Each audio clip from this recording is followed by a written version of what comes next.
All right, we're going to get things kicked off. Want to thank everybody today for joining our first lunch and learn. Cooper and I are going to spend probably the next 20 minutes. We're allocating about 30 minutes for this presentation.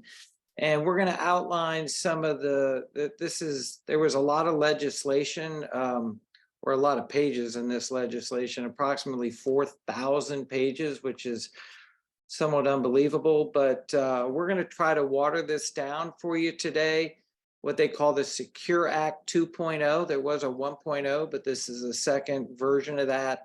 I think just quick housekeeping. I believe everybody's already muted.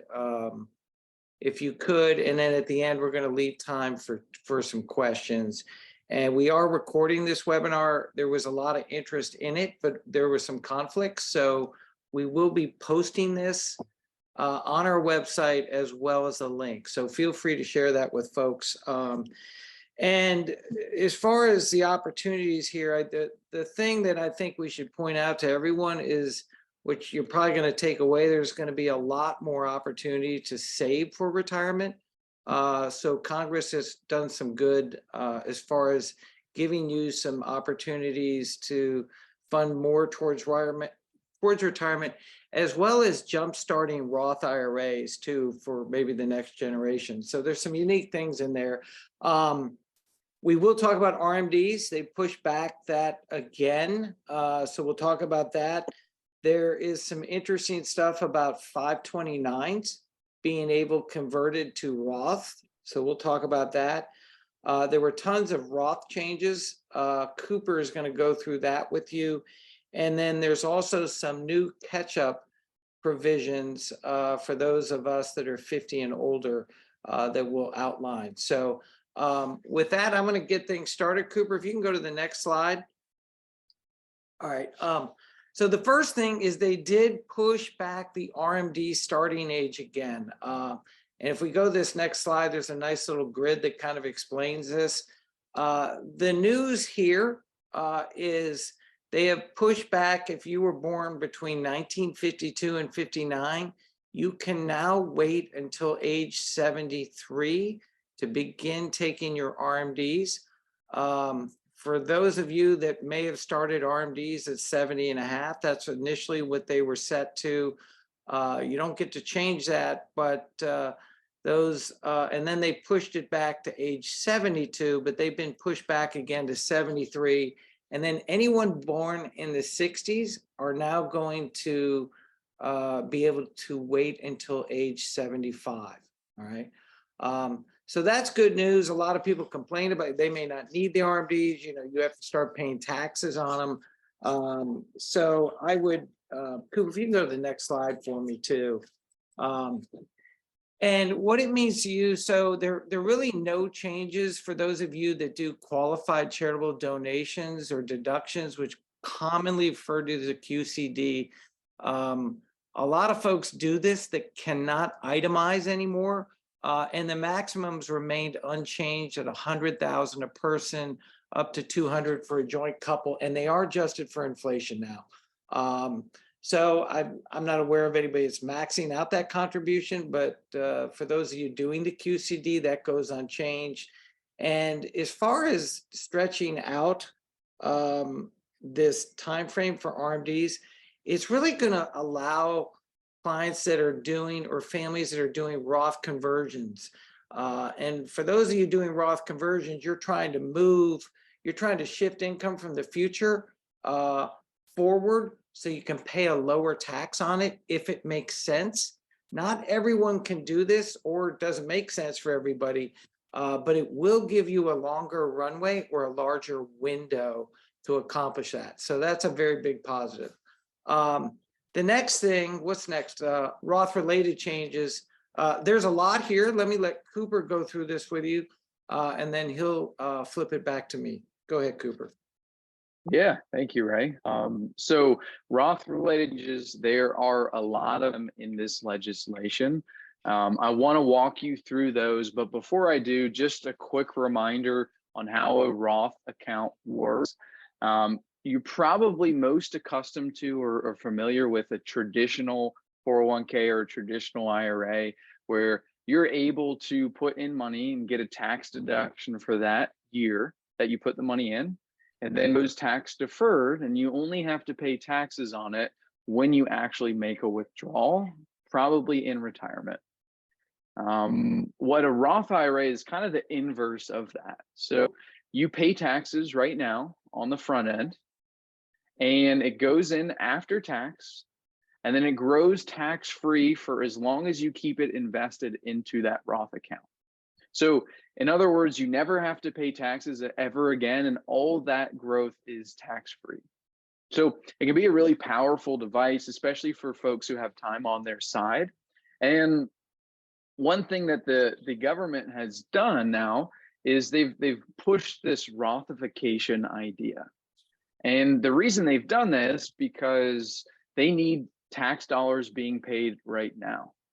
And so they're making more of an effort to make Roth options available to you, not only in your IRAs, but also in your retirement plans. So you may or may not have an existing plan that allows you to make a Roth contribution to your 401k or 403b, 457 TSP, but these are very much increasing with popularity. And if it's not already there, it will be here shortly. And one change that they've made is previously, and Ray's just talked about RMDs. So sticking on that theme, these Roth 401k plans and other retirement plans previously were required to take distributions just like a normal traditional IRA or traditional 401k. Now, the reasoning behind this wasn't super clear. And previously, you could just get around this by rolling over your Roth 401k into a Roth IRA. But now what Congress has done is they've just simplified the code a little bit and given you one less headache to worry about. So no longer a Roth 401ks subject to RMDs, and this will be effective next year. Other Roth-related changes. This one is going to be important. And previously, we didn't have this option before. So what they've done is in your retirement plan, most likely you have a 401k match or the employer contributes to it on some sort of basis. As it stands right now, you are only able to get that money put in on a pre-tax basis. So any money your employer contributed was pre-tax, and then you had to pay taxes on it when you withdraw money. Now, effective immediately, now this is going to take some time for folks to implement it, and you can work with your employer on this. But now what you're eligible to do is say, hey, I would actually like your matching contributions to go in the Roth bucket as opposed to the traditional bucket. And I'm willing to pay taxes now on those contributions in order to get that tax-free growth. So not something that you're required to do, but something that gives you some more flexibility. And if the Roth bucket makes sense, that could prove valuable for you moving forward. Okay. This one is also a really big one, and this one is not going to provide much flexibility. It's actually going to be a requirement. And so what they've done here is for your catch-up contributions in your 401k plan. So right now in 2022, if you're above age 50, you're eligible to contribute an additional $7,500 this year and sock that away for retirement. What they've changed with those catch-up contributions is if you are a high income earner, and they define that as earning $145,000 from your current employer in wages, then you are now required to put your catch-up contribution in the Roth bucket as opposed to the traditional bucket. So what does this mean? Well, this means that if you are using those catch-up provisions and getting the tax deduction right now, you're actually going to probably have to, if you want to continue those, pay more taxes now, and it might impact your tax bill just a little bit. But certainly important to make sure that we're maximizing those if we can. But everyone subject to this if they are earning more than 145,000. One or two just interesting notes in the legislation itself and the language itself, and this might help us in kind of planning opportunities, is right now it defines that 145,000 as normal wages, and it is tied to your employer. So it doesn't follow the tax return. It actually is on a per company basis.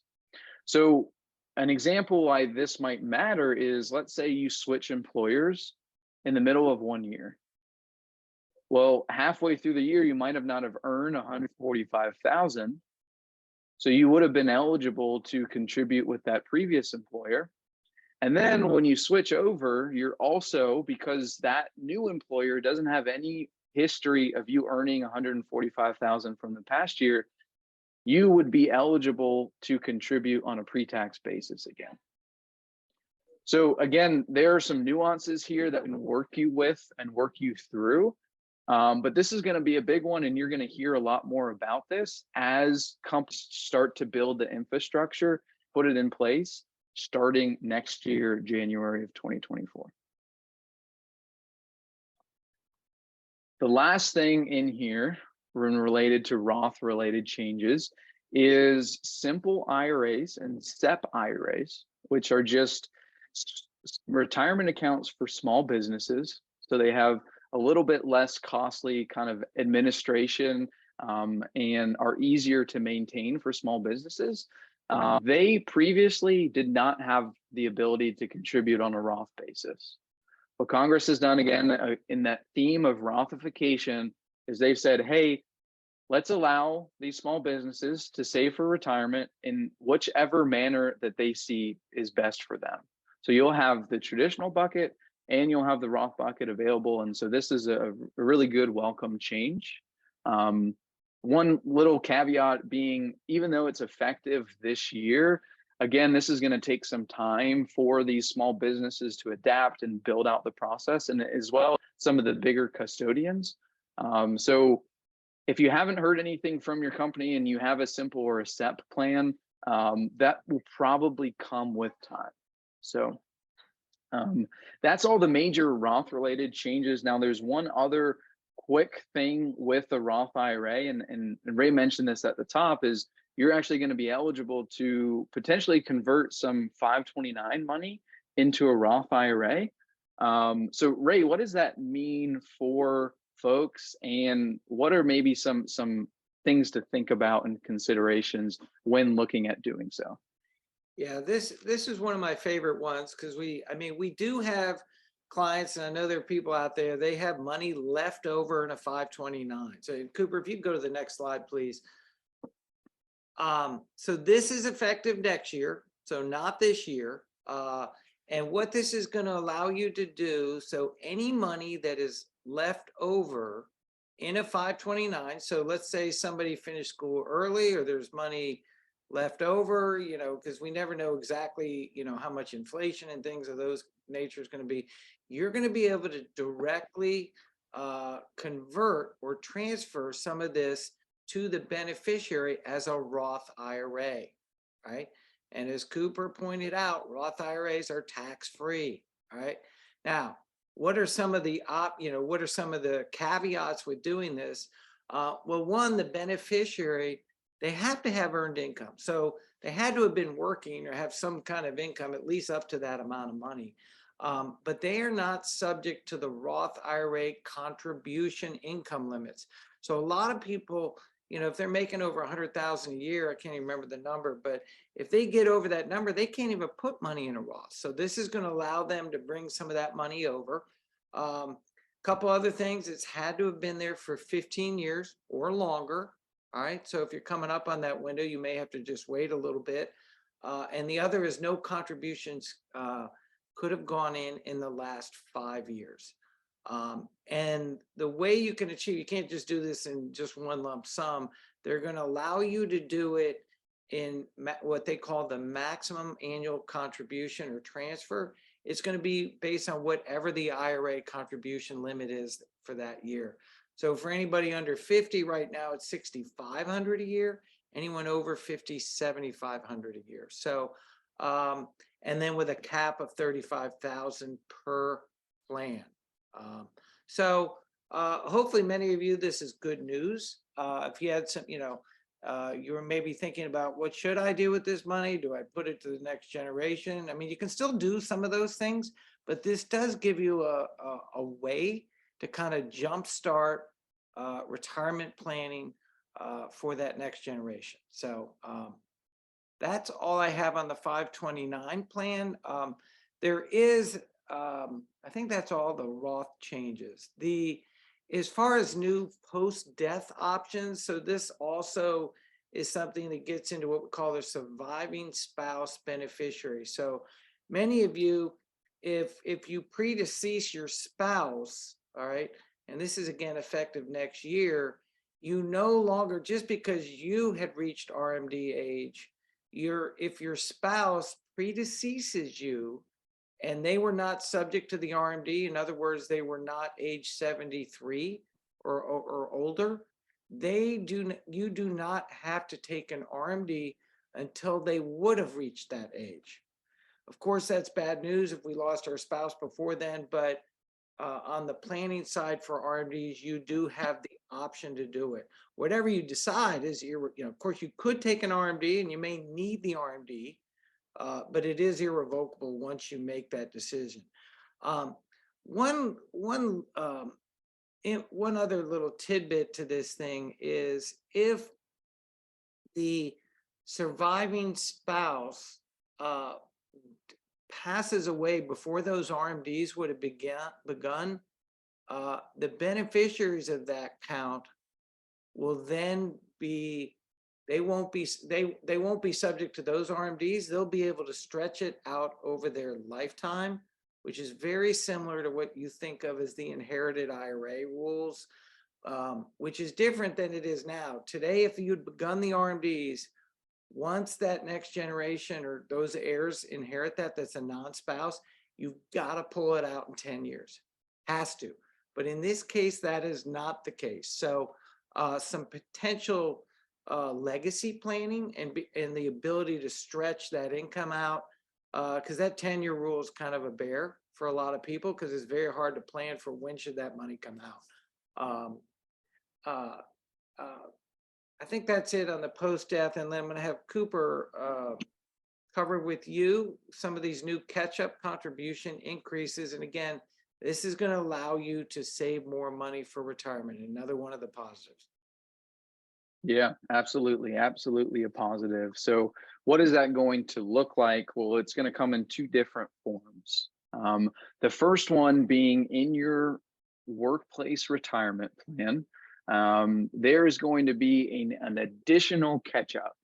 So kind of think of it as kind of triple dipping. So you have your normal contribution, you have your catch-up contribution. Well, there's going to be an additional contribution on top of that for folks aged 60 to 63.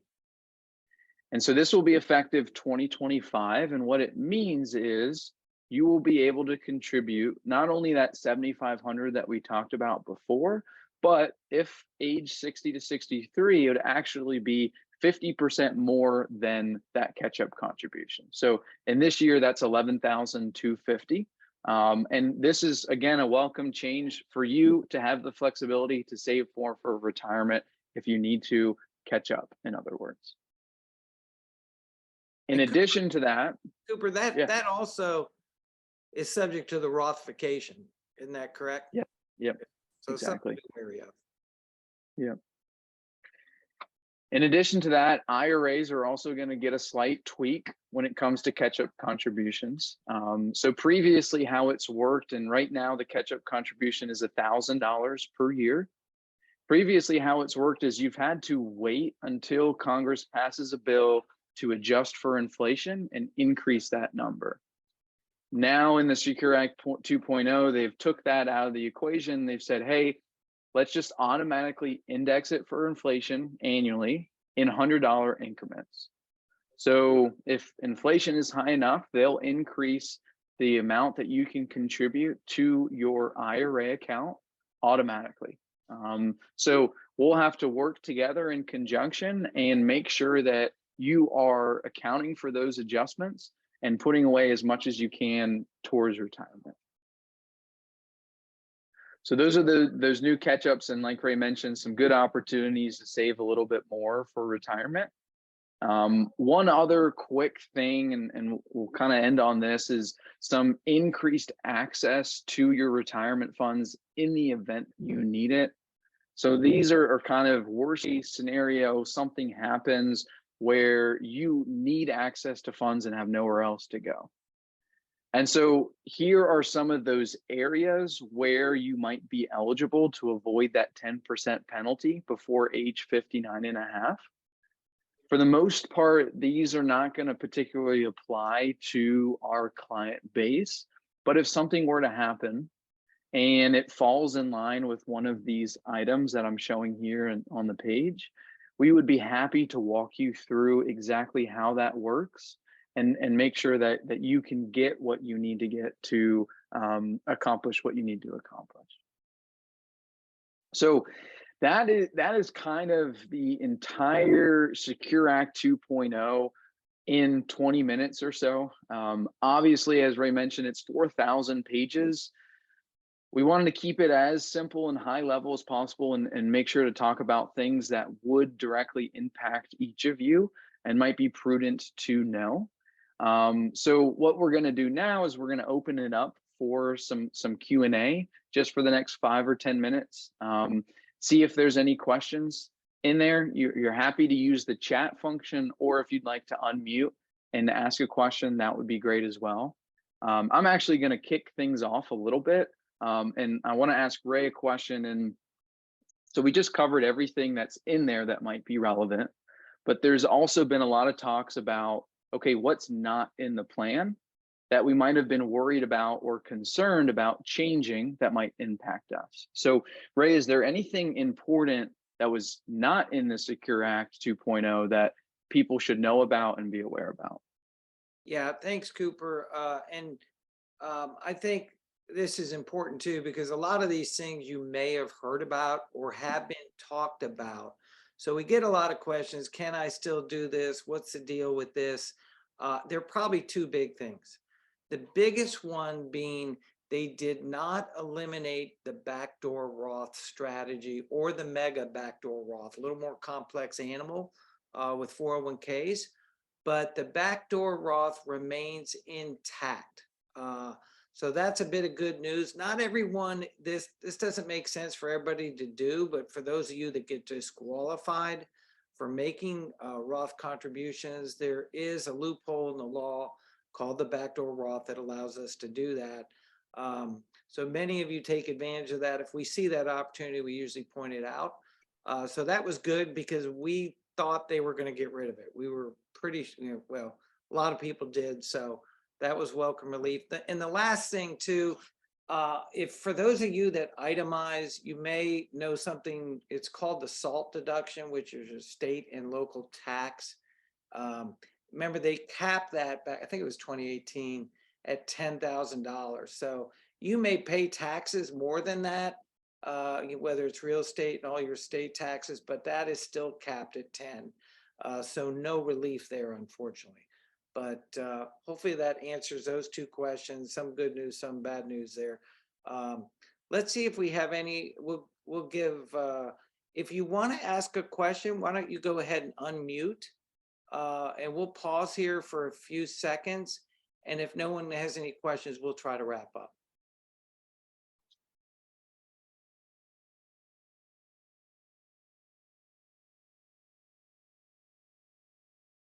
Well, either we did a good job of explaining the secure 4,000 pages of the Secure Act, or we didn't have enough people that wanted to ask questions. But anyhow, well, again, I want to thank everybody for taking time today to be with us in a lunch and learn. Hopefully this was a good way to, maybe not too busy or a part of the day that's not as busy for you. We're going to try to do more of these.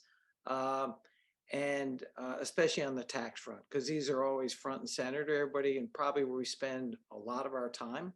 But again, want to thank you. And for those of you that watch this webinar and have any questions, you can pose them to us afterwards. We're happy to take those. So just send us an email or something like that. All right. Thanks again. Have a great rest of your day. Thank you.